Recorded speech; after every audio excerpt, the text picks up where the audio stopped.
Welcome this evening to Illness, Disability and Caring, which is myself and Denise talking about the book that Bernadette Meaden has written for the How the Bible Can Help Us Understand series. So each week we're talking about a different topic in the series, and what we've been doing was the first week Frank interviewed me, and the second week that I interviewed, no, the other way around, I interviewed Frank and then Frank interviewed me. And tonight what Denise and I are going to do is we're going to talk about Bernadette's book instead. So it's a slightly different way of doing it. But before we do that, I'm going to hand over to David Maloney, who is going to just tell us a little bit about the Bible Study Series books. David, welcome, and if you could tell us a little bit about the series. Thank you. Thanks, Virginia. Could everybody hear me? I'm getting terrible feedback through my own iPad here, so if it sounds quite halting, sorry about that. So I'm David Maloney. I'm the editorial director of Darton, Longman and Todd, who have published a series of books called How the Bible Can Help Us Understand. I'll just give a little introduction to those books now, starting with a few words from Pope Francis, who says, "The Bible is not a collection of books for the benefit of a privileged few. It belongs to those called to hear its message and to recognize themselves in its words." So our new series, How the Bible Can Help Us Understand, is designed to help us explore those words together today.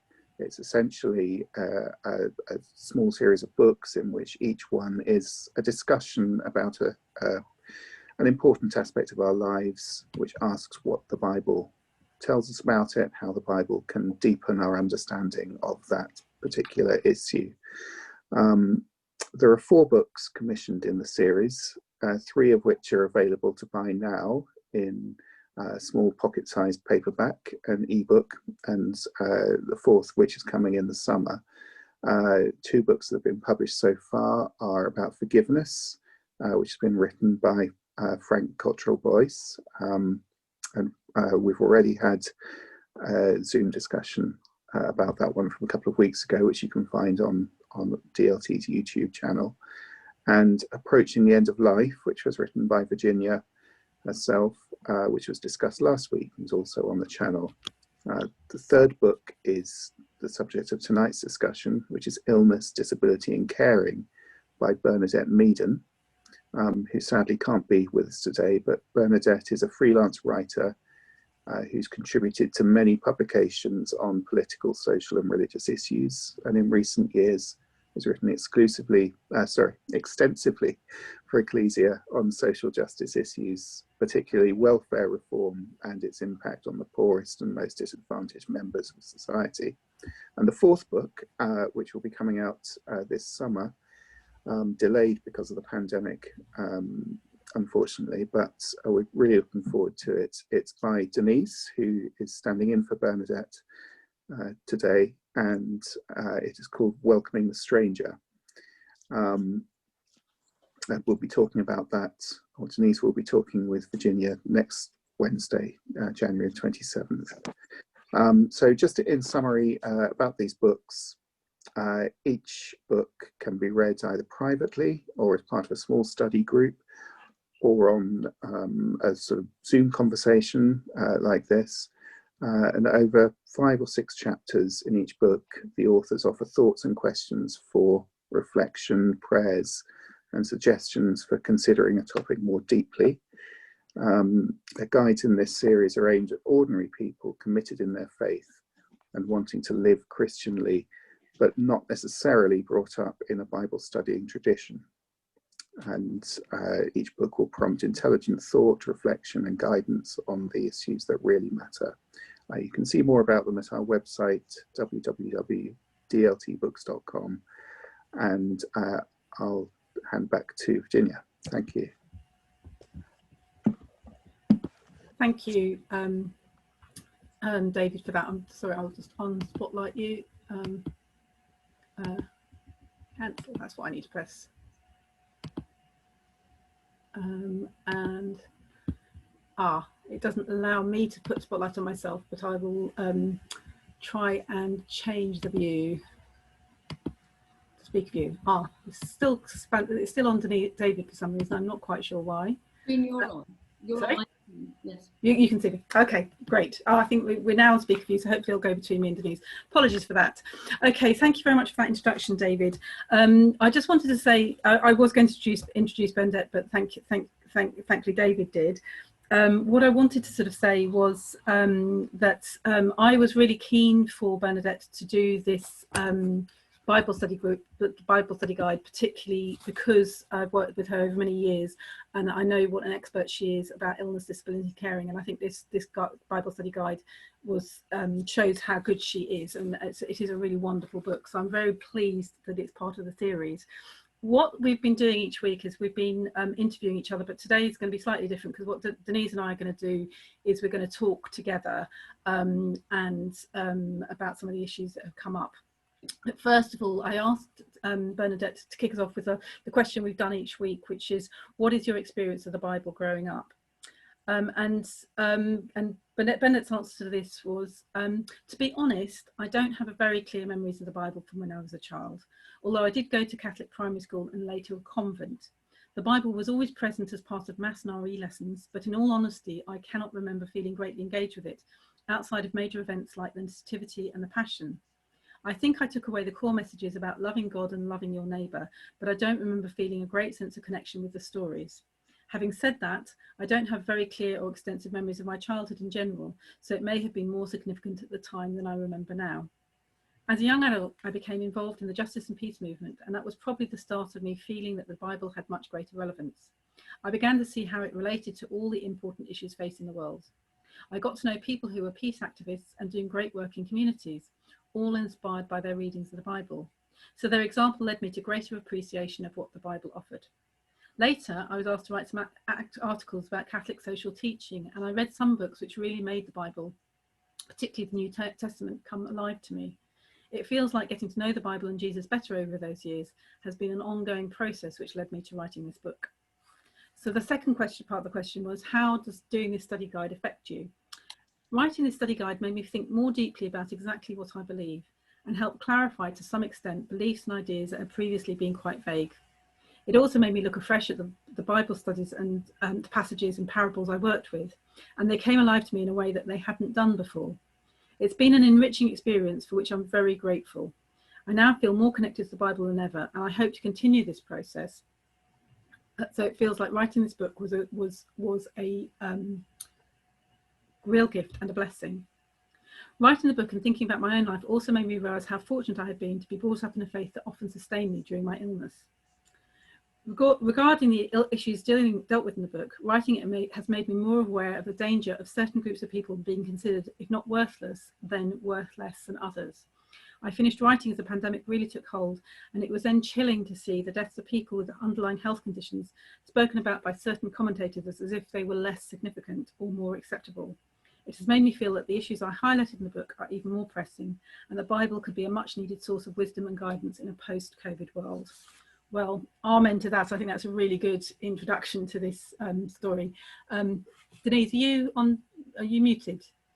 No. No, because you're right. Okay, thank you. So we're going to kick off, and if I hand over to you, Denise, because you are going to just talk to us a little bit about. You're going to kick us off talking about the first chapter, which is radically inclusive theology. Yeah. So I have to say, this is a big mea culpa. When Bernadette and I first started writing our books, we were introduced to each other. We hadn't met before, and occasionally I would get bits of her book to read, and I did sort of skim through them. But I was going through such a hectically disorganised way of writing my own book, but it was sort of very, very cursory. And then I read it again, actually for the webinar a couple of weeks ago, and I was transfixed by it. I had actually chapter rupture nearly at each stage of it, because it was really arresting. Even actually from the very beginning. Oh, sorry, what I was going to say was, at the beginning I read it in a quite a cursory way, and I almost feel that was slightly deliberate, because I kind of felt that illness and disability and caring were not parts of my life. I've enjoyed very good health, and I feel there's almost a sort of slightly superstitious thing about that's over there, and I'm one of the lucky ones, and I feel very sorry for people that are not healthy, but that's not really somewhere that I want to particularly go. But of course, that's completely not true. And in fact, one of the lovely things about the way Bernadette writes is that she's quietly insistent. There's nothing aggressive or angry about the way Bernadette writes, but she's persistently telling us that we are not outside that world. We are inside that world, or we're going to be inside that world, or somebody we know is inside that world, or that world is actually more encompassing than we realize. And of course, she's right. The book is very compassionate and very consoling, but not at all complacent. And what's wonderful about it is that she uses all her energy to say what needs to be right, what needs to be put right, what needs to be done. And she is a woman of great faith and great resilience, and quite a lot of the things she does, in general, she actually lives as well. So it was a very, it was such an enriching experience reading this book, and I feel very passionately that because, of course, as you said, we're in the COVID times now, and so it's vastly more relevant.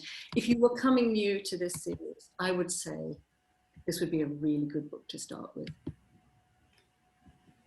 Yes, and I'd agree with that. And I think your point about this is going to happen to all of us is something that I've been aware of over the last sort of decade, and so it's one of the issues that means what is where I'm really keen about bringing these issues to the forefront. And one of the things I think that was really important in the book for me was that I think that Bernadette has highlighted through COVID that some of the things that disabled people have been asking for a long time, like having meetings online, like having church services online, they're now starting to happen because we've been forced to, the mainstream world has been forced to do what disabled people have been forced to do. And some people I know have kind of quite rightly said, well, what took you so long? And I hope that one of the lessons of COVID is that we can do this in real life, and we can continue with this. We don't have to have either or. You can have online and beside them, you can make things more accessible in that way.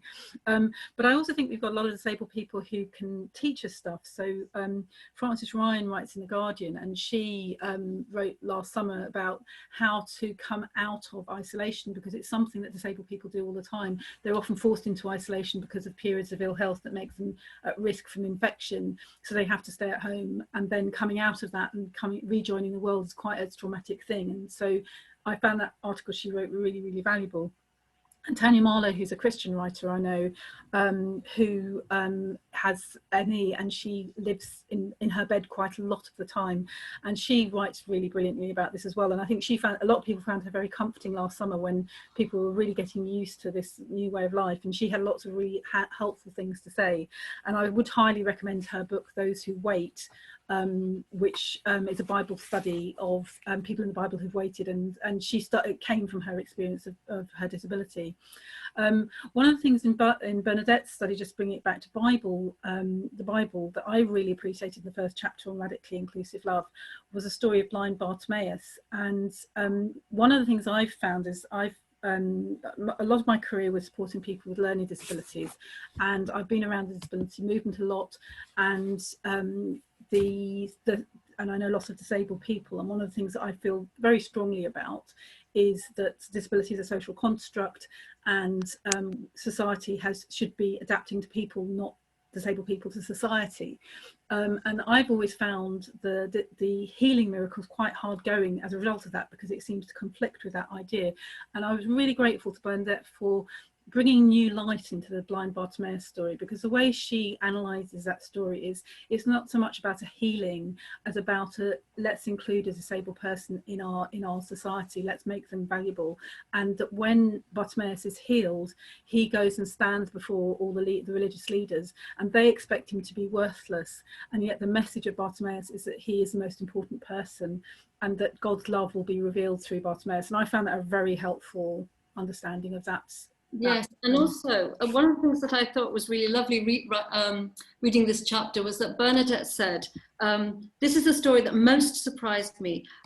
It intrigued me, and I thought about him, this blind man from 2,000 years ago. Bernadette said, I thought about him all the time, and she thought about him a lot, and she saw him in a different way. And one of the really wonderful things about studying the Bible and looking at the Bible is blind Bartimaeus, I mean, you're calling him blind Bartimaeus. He's called Bartimaeus in Mark's gospel. He's just this, and it's this huge, long passage about this blind man. And we have lots of his speeches. A person who really, in the literature of that time, you really wouldn't find somebody like that given a voice unless they're a caricature or a funny person. But this is actually somebody that's come alive in the pages. And also, Bernadette would definitely have come across this this passage every 3 years at Mass, and yet when she looked at it again, something new came. And I think this is something that I'd really think that people will find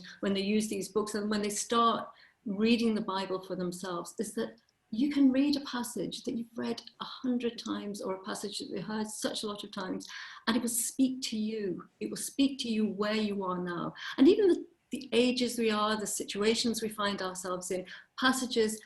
I think it's you'd probably know this, Virginia. I think it's an Ignatian thing that when you read a piece of scripture, you place yourself in the person of one of the characters in the scene. And that actually is a really instinctive way, I think, anyway, of reading the Bible for yourself, or reading the Bible in a new way, that you just find yourself quite often in a very different place. And you can feel the excitement, when you're reading the book, you can feel the excitement that Bernadette feels when she's engaging with this character and thinking of him in this way. And she finds him very inspiring. And he is very inspiring. In fact, you call him Bartimaeus. I think he is the only person that Jesus cures. That's a good idea. In the scriptures. Thank you. And moving on, we wanted to talk further about the next chapter, which is Made in the Image of God is the chapter. And again, this is a chapter that I found really important in when I was commissioning the book, because it's the chapter that really emphasises the importance of sick and disabled people as equal citizens. And one of the things that the places where Denise and I have worked, Bernadette and I have worked a lot, has been about welfare reform over the last decade. And those of us who've been concerned about this since 2011, when the coalition government began to reform welfare, have documented over the last decade how welfare reforms that were passed in law in 2012 and then reformed again in 2016 have led to intense poverty for disabled people through sanctions, through work capability, through universal credit. And what Bernadette does in this guide is she talks about those things and why disabled people deserve to be part of a society. And she also shows that with COVID, these things have become more to the fore again, because not only have, and again, it's a bit like the accessibility issue, a lot of people who aren't disabled have discovered that they haven't been able to get income because of self-employment, or they've lost jobs after furlough, or before furlough they've been made redundant, and suddenly people have had to apply for universal credit. And people who maybe have not been aware of the harshness of the welfare system have discovered, one, how little money they get, and two, how difficult it is to claim. And so we've seen more people going to food banks again as an upsurge in COVID. So again, one of the things that might be helpful about pandemic is opening people's eyes to real injustice and real suffering. And I think that was something that I think was really useful that came out of this chapter. The second thing that came out of this chapter is something that Bernadette referred to in her introduction that I read out, which is this idea that some lives are worth more than others. And we saw it only this week when Lord Sumption was on the Big Questions on Sunday, and was in conversation with a woman who's suffering from stage 4 cancer. And she actually said to him live on air, you know, you've said that my life is worth less than yours. And he turned around to her and live on air said, yes, it is worth less.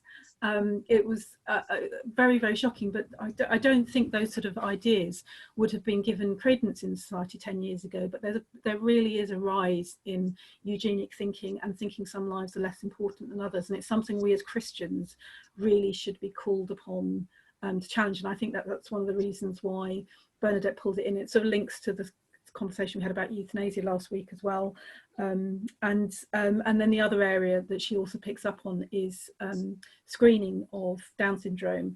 Now we have the ability to screen for Down syndrome. A lot of people are choosing to abort babies with Down syndrome because they assume having Down syndrome is a bad thing, and that although one can understand the reasons why people might start considering that, it's again, in society there's an idea that some lives are worth less than others, and so that's something that I think is important that she highlights, and I think you wanted to kind of pick up on that because there was also some stuff about Nazism that you were drawn to when we had that conversation. Yeah, I mean it is. I was just thinking today that most of the people that in the healing stories in the scriptures are beggars and poor people because they're outside a welfare state. And actually, Bernadette's statistics about 44% of young disabled people live in poverty and 66% of single occupancy disabled people live in poverty. It's quite shocking, actually, that we think of ourselves as living in a very different society, but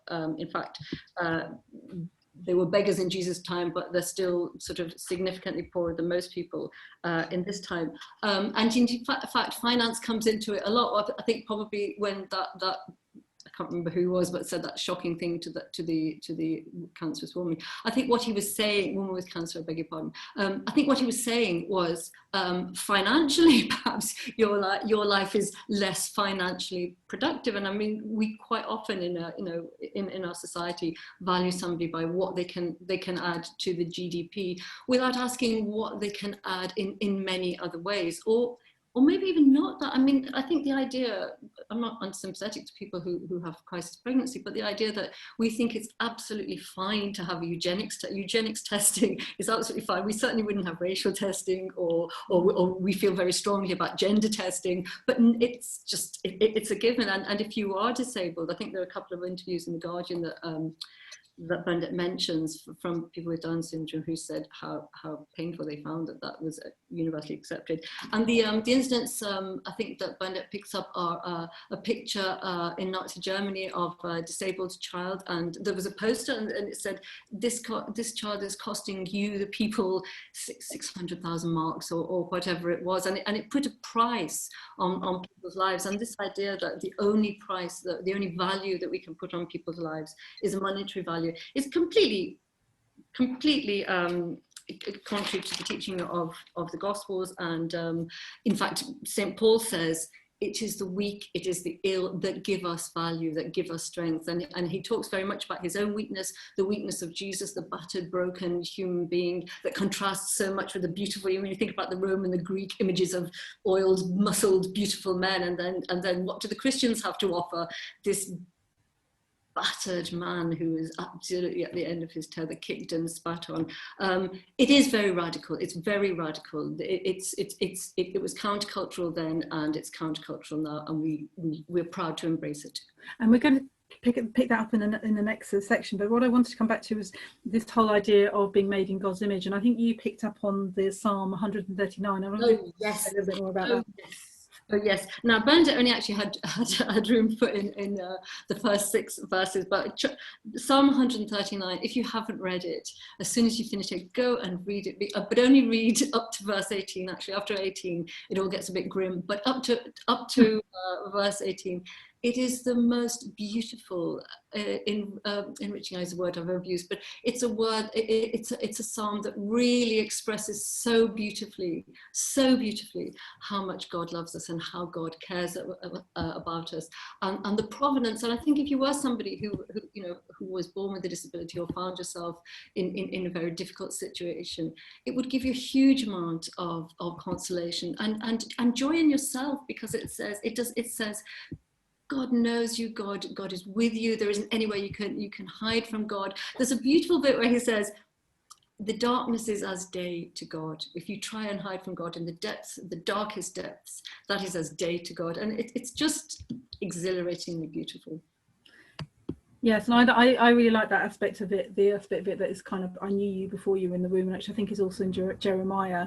And I think, again, it's just strengthens for me the sense of, you know, if God knew us when we were in the womb, God knew the people who were disabled before they were born.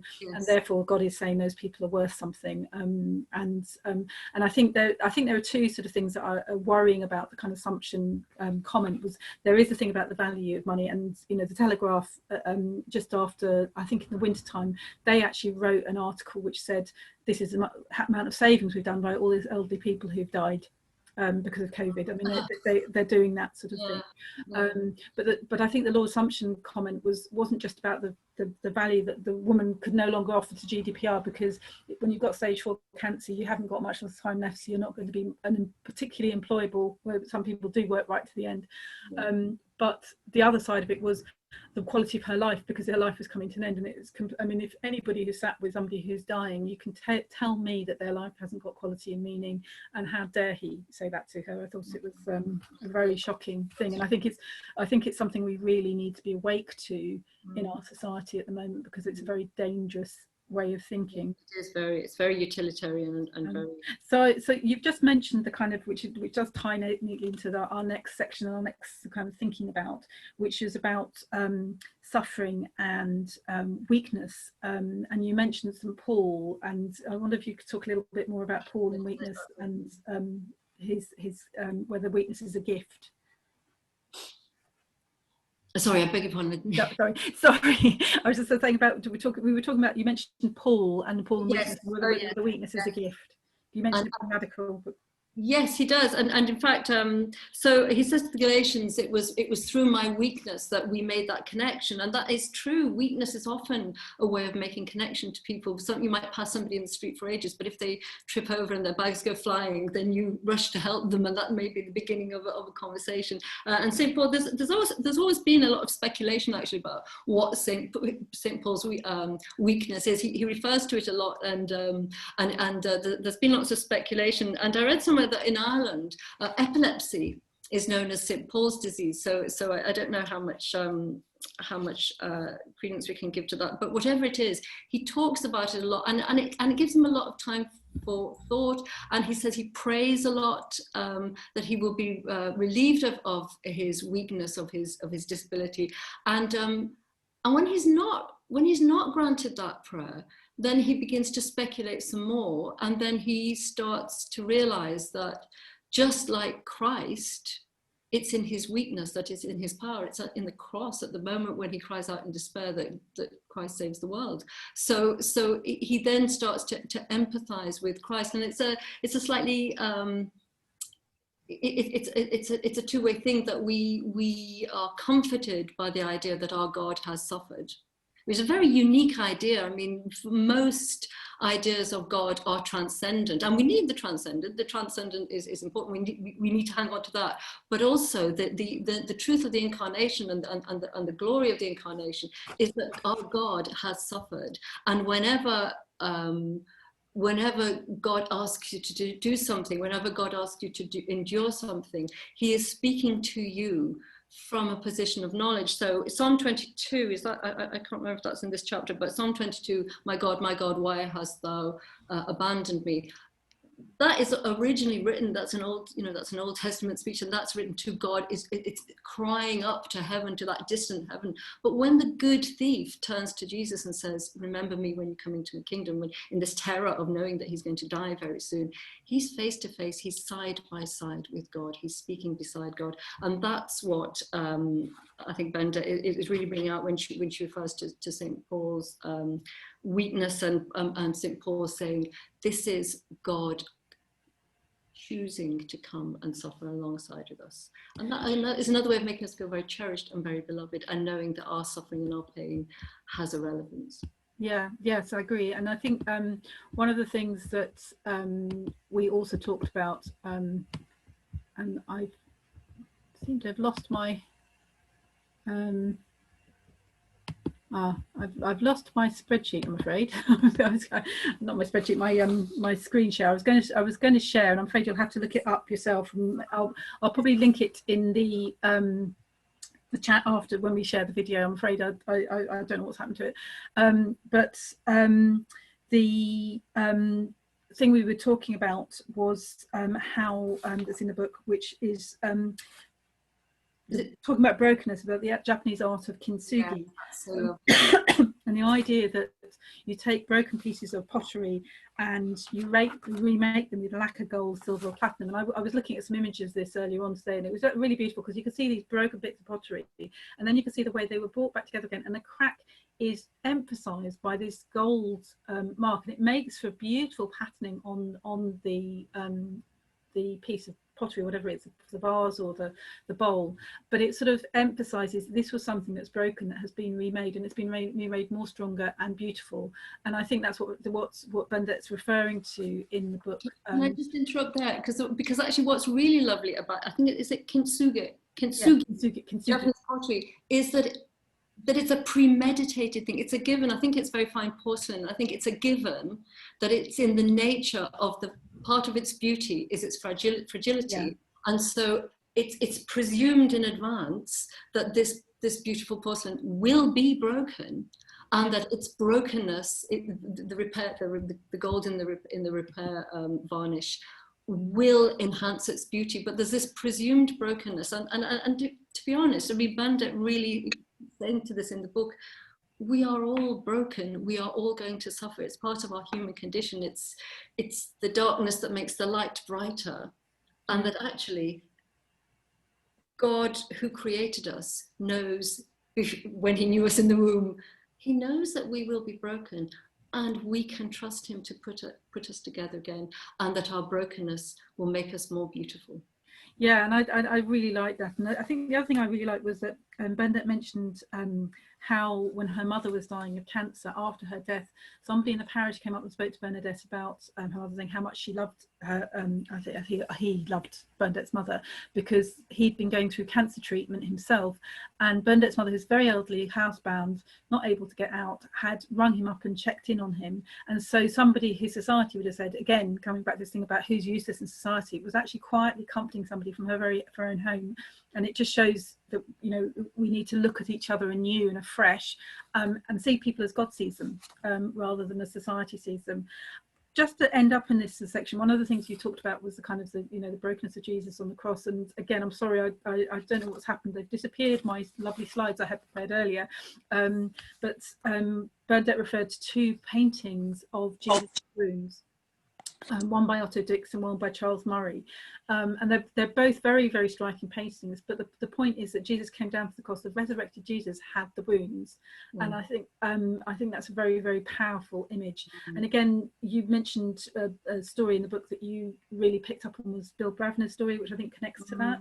Yes, and actually, well, yes, in fact, before that, I just sort of slightly go back to the text that she includes, which is John chapter 20, when doubting Thomas, who's always been, a bit of a lame duck in the Gospels, doubting Thomas, the one that didn't quite believe. And then Bernadette re-examines this story, and she restores Thomas, because Thomas says, I don't believe, and I won't believe until, and he doesn't say, till I see Jesus do a great miracle like I've seen him before. He doesn't want any sign of Jesus' divine power to prove that it really is Jesus who's come. He wants to see the holes in the hand. He wants to put the holes in Jesus' hands. He wants to put his hands in Jesus' wound.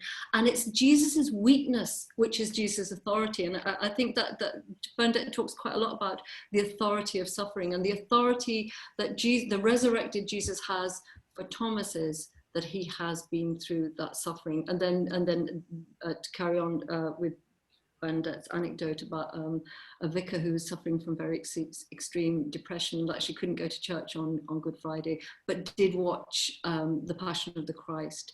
And in the resurrection scene, I think it's the first time when he actually physically saw the wounds in the hands of the resurrected Lord. I think it was the first. It's that thing I was saying before. We know things, and then suddenly we really know them.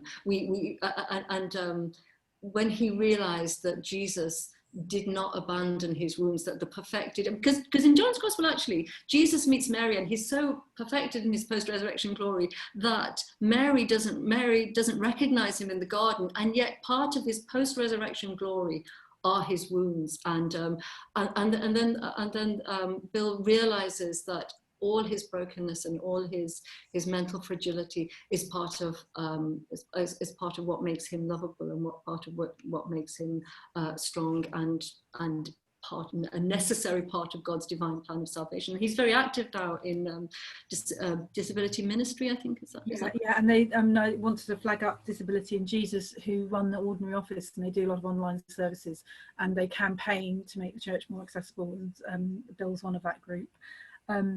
So moving from that, I think we're not going to have time to do everything we wanted to talk about, because there's so much. This is such a rich book. There's a lot to talk about, but we do want to have some time for questions. But we wanted to talk about the next section, which is about caring, and I really wanted caring to be part of this conversation, because it's really important, quite rightly, we talk about disabled people and we talk about their autonomy and their right for equal citizenship, but we also have to recognise that being the person who supports somebody who's ill or disabled can itself be a challenging thing. And what I think Bernadette does again very beautifully in this section of the book is she talks about the importance of carers and how little, again, they are little valued in society in the same way disabled people are not very well valued in society. And she talks about the grace of caring, but she also acknowledges that it's very hard too. And she starts with the Good Samaritan. And what I like about the Good Samaritan is she's kind of saying something that's really important. While we were talking about the importance of being equal citizens, and for disabled people to be equal citizens, that means having enough resources to survive, and that's about living resources as well as having carers and people to care for them. And in this bit, the last bit, we're sort of talking about kind of, rather than having welfare reform that kind of takes away money, we need to have basic income that gives people enough to live on. And in this section, we're talking about the Good Samaritan. Not only does the Good Samaritan directly care for the person, the victim in the crime, but then he takes him, puts him in a hotel and pays for him to be looked after afterwards. So the whole idea of caring, it shouldn't just be on one person, it shouldn't just be on the Good Samaritan. He also gets resources that other people come in and do it as well. And I think there's a really important message there for us as societies, that we shouldn't just expect carers to get on and do it, because it's a tough job and it's draining and hard work, and it eats into everything else.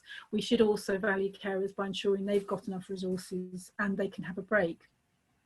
And I think the other thing that she picks up on that I liked was she talks a lot about the story of Martha and Mary, and recognising as well that in the story of Martha and Mary, Mary's sitting at Jesus's feet talking to Jesus, and Martha is running around doing all the hard work. And it's a bit like the prodigal son. It's a bit hard not to feel a bit in Martha's position. You know? I have to say, here, I am the only woman I know who was always firmly on Mary's side, because, and in fact, my mum, who might actually be watching this, took Martha as her confirmation name.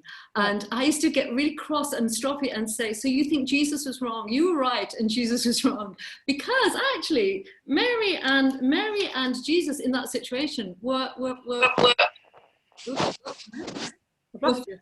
taking a very feminist stance. You know, that it was the only other people listening to Jesus in that context would have been men, and Mary would have been expected to serve. And Mary said, I'm not serving. And Jesus said, I'm right. And I have to say, Jesus didn't say women shouldn't work anywhere or women's work isn't valuable. He just said, you don't have to do it, girls. You can sit and listen. Yeah. So I think that's a really important part of it. I think the other part that which kind of relates to this conversation is that Bernadette also picks up on is that it's important sometimes in the caring role just to sit and be. And I mentioned this last week, that when I was looking after my mother when she was dying, that I sometimes found it difficult just to sit and be, because the job of physically caring was busy and necessary. And I didn't quite know how to be with my mother when she couldn't chat and when she couldn't talk. And actually, when I let myself just sit and be with her, it was actually very profound. So I think I like that sort of side. But the other thing that I think is really important in this chapter, that Bernadette goes into quite great detail is Kate's story. And I think why it's important to look at Kate's story is that she is somebody who's a good Christian who cared for her parents, and her parents were really not very kind to her when she was caring for them, and they took over her whole life. She didn't have a life for the whole time she was caring for them, and the drain on her resources, both physically, emotionally, mentally, and financially, from people who she loved and who loved her, but somehow couldn't show her they loved her, and how difficult that caring role was. And I think it was really important to kind of flag that up. And one of the things I think Kate's story kind of illustrates for us is that in society we like to say, oh, you know, you should care for your mother and father. You know, that's a given. Honour their mother and father. And Christians, we say we should care for our parents, and it's right that we do. But it shouldn't be at the expense of our own well-being. And I think that's what Kate's story highlights. And I like the fact that Kate, in kind of talking to Bernadette, sort of highlighted that in Ephesians it's look after your mother and father, but the next line that often gets forgotten is parents, look to your children and make sure you respect them too. And I think that's a really important part. And I think you had a sort of sense of that story with Kate as well, that you kind of... Oh, it was very, yes, it was immensely moving. And I thought, I mean, what she had was a very supportive husband and family, and in fact, so she was there doing the brunt of the work, but she had a hinterland that was very supportive, and she had a faith that was very supportive. And I know she only got through by the skin of her teeth, but she did get through. Now, some people don't have that. I mean, there are some people facing huge amounts of isolation. I mean, for example, I know that there's a statistic that very large numbers of couples who have a disabled child, the strain is too much and puts a huge strain on the marriage, and quite often that means that there's a single parent looking after a disabled child, and that creates cascading problems of poverty and problems with perhaps other children. And the truth is, everything in the gospel says as a community we support people. The Christian gospel is the absolute opposite of our doctrine of individualism and as personal autonomy and all those sort of very, very isolationist and individualist concepts that we cherish so much in our society. And in fact, actually, I suppose you could say that at this moment, those concepts have really been routed, because the one thing that's really coming home to us all is that by this tiny virus doesn't see us as individuals. This tiny virus sees us as a massive community, and we can only fight it as a massive community. And actually, the gospel was there before us, because actually the gospel says we are one body, the head and the eyes and everything. We are all there to support each other. We all need each other, and you know, it's no use having you know, lots of things that are saying it's our diversity, and our diversity obviously includes our suffering, our strength, and the whole thing about carers and disabled. Some of us, we're all going to be both probably, yeah, at some time in our lives, and yeah. So the solidarity and the corporal nature of the gospel really supports that idea that we cannot expect individual carers to just go it alone and fingers crossed that they'll come out the other side okay, because I imagine, you know, not a lot to do. And in fact, actually, what really came to my attention when I was reading the book was just something I'd barely thought of before, which was the situation of young carers, that there are a huge number of children, some of them, you know, key stage 2, 7, 8, 9-year-old children who are caring for their parents, which is an extraordinary situation. And it's very, the care for them is very piecemeal. And again, at this moment, invisible anyway, but I'm assuming that because a lot of them aren't going to school, they're becoming even more invisible. And so it is really important that the societies and charities are sort of making sure that they start putting well, just putting out feelers and making sure that the children who this includes are being looked after and are being checked up on. So that was something that I really personally hadn't really thought about before, and it really struck my conscience actually, that I'd ignored these people for so long. Yeah, and I think that's a good sort of point to kind of finish on. I've just got one last thing to say, but just start thinking about your questions and start putting them in chat, and we will try and answer them to our best of our ability. But I just wanted to conclude, because I think it kind of tied in the kind of last bits of conversation you were saying, that I was talking to somebody on Sunday. Frank and I are going to be talking to a radio programme on BBC Radio Scotland, and one of the things that the producer asked me this afternoon was, did I dictate to the writers of this series any reading the Bible passages that people should use? And I said no, I didn't. I pretty much said to everybody, just look and just tell me what you find useful, because the point of this series is that everybody will start looking at the Bible in the same way to find your stories that help you deal with this particular topic. But the one passage I was really insistent was in this book and in yours, Denise, and thank you both to you and Bernadette for letting me dictate that, was Matthew 25:35 to 41, which I kind of feel I want to make into a t-shirt. This is my favourite Bible passage ever. It's: when I was hungry, you gave me food; when I was sick, you looked after me; when I was a stranger, you welcomed me; I think when I was in prison, you visited me. I love that, because I mean, it does link both books. It links this book, Looking After the Sick, and it links your book, On Welcoming Refugees. But also it is a passage that Pope Francis has said, this is kind of fundamental to being a Christian. You can't call yourself a Christian if you don't do this. And so I think that our challenge as Christians in society is to call for a society that lives out Matthew 25:35 to 41. So I'd like to end on that point, and I don't know if anybody has got any questions, but if you could put them in the chat, and we will try and answer you. In the meantime, while we're waiting for people to think of questions, I just wonder whether you had any cultural references you wanted to kind of flag up in relation to this issue. At the end of each session, we're kind of mentioning films or books or poems or bits of art that are important. We got a question actually. Oh yeah, Julie Cunningham said, you mentioned, well, it links to what I'm sort of talking about, cultural stuff. You mentioned two images. Could you say who the artists were? Yeah, I'm sorry that I didn't find them. It's Otto Dix and Charles Murray, and they're both called The Resurrection. If you look them up, the Charles Murray one is quite a skinny sort of Jesus, kind of wrapped in the kind of clothes of the burial chamber, with kind of very skinny hands. You can see the stigmata, and the Otto Dix one is slightly kind of more fuller, but also you see the stigmata, and it's very clearly the resurrected God has got the wounds on his hands, and that's a very powerful sort of thing.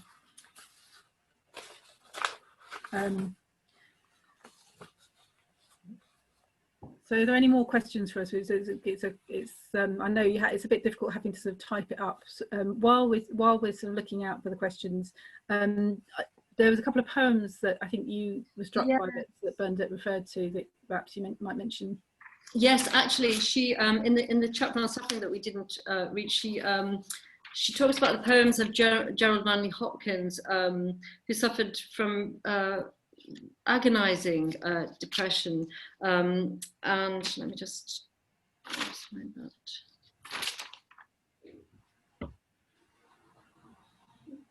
Yes, so at the beginning, he describes his depression as no worst is there none, pitched past pitch of grief. And then he describes the sort of depth of depression as this absolute a mountainous abyss that if you haven't been there, you've got no understanding of it. And it's so extreme and it's so wretched.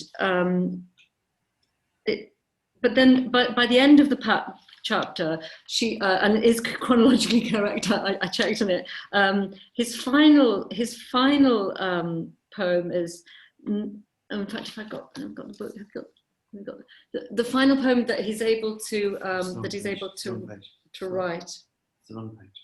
It is the wrong page, isn't it?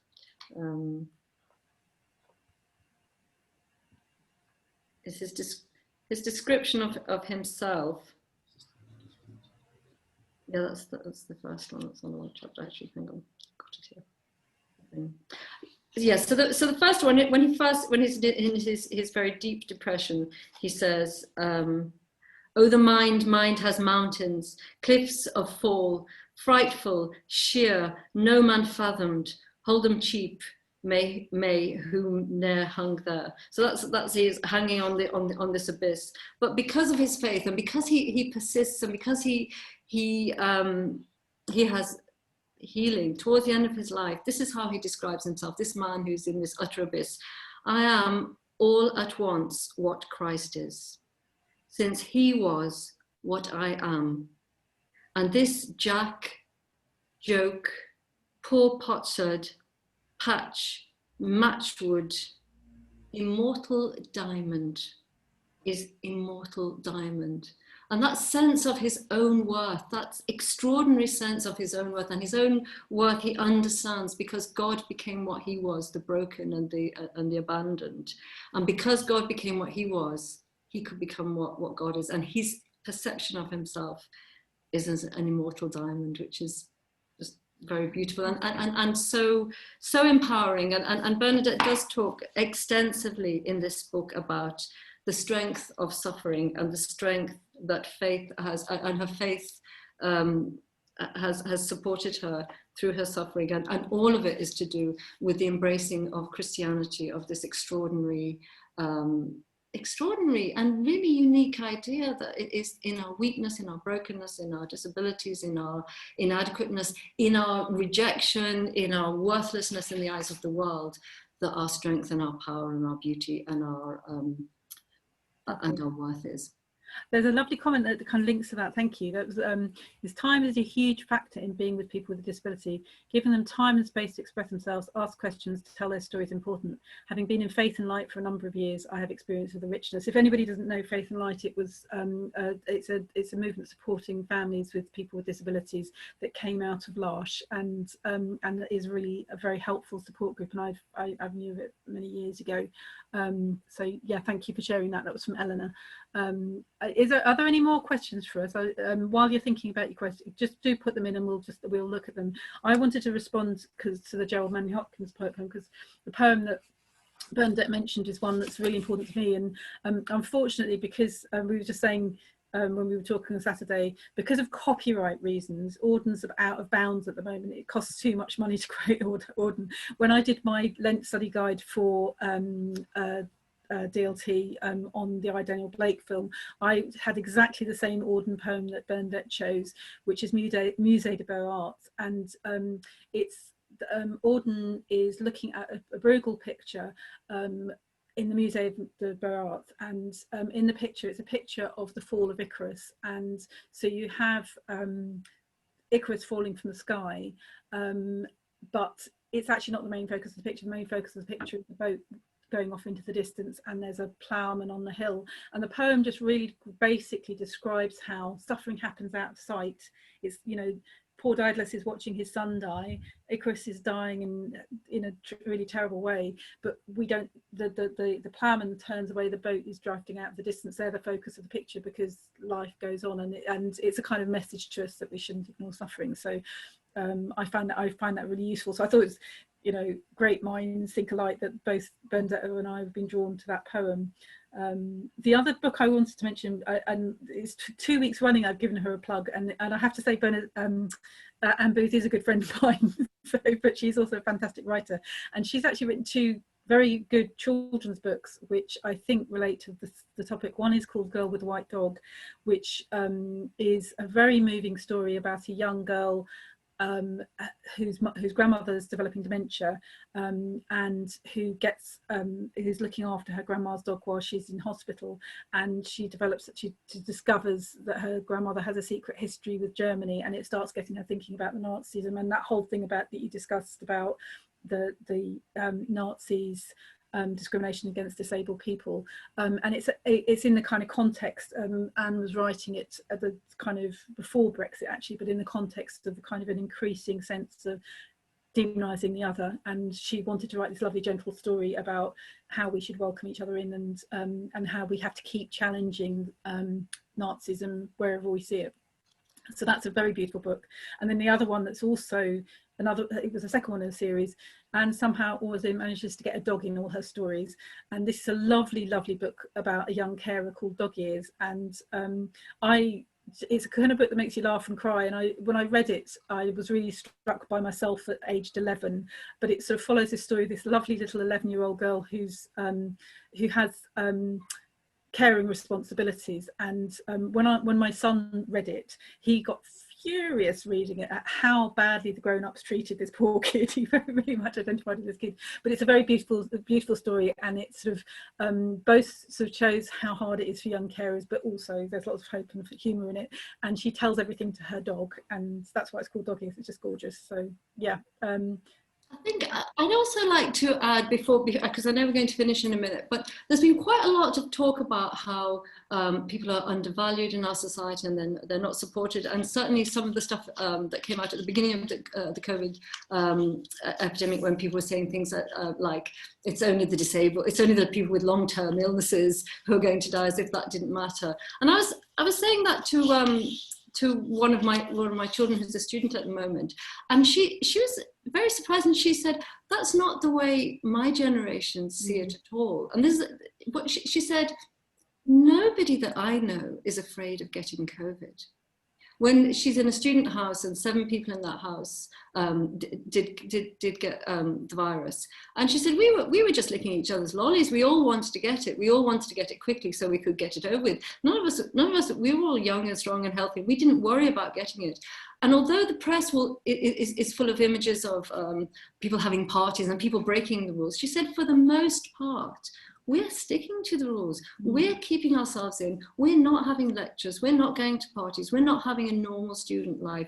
We're really all putting our lives on hold to cherish the disabled, to cherish the people who have underlying disabilities, to cherish the people who are old and frail and weak, and the people who are most needy. And so her perception is, we live in a really benign society, which obviously can get better. And, you know, Bernadette makes this point, there are lots of things that we can do better, but let's celebrate the fact. In 1968, there was a flu epidemic, the Hong Kong flu, and there was a huge death rate, and nobody lifted a finger to close things down or stop infection.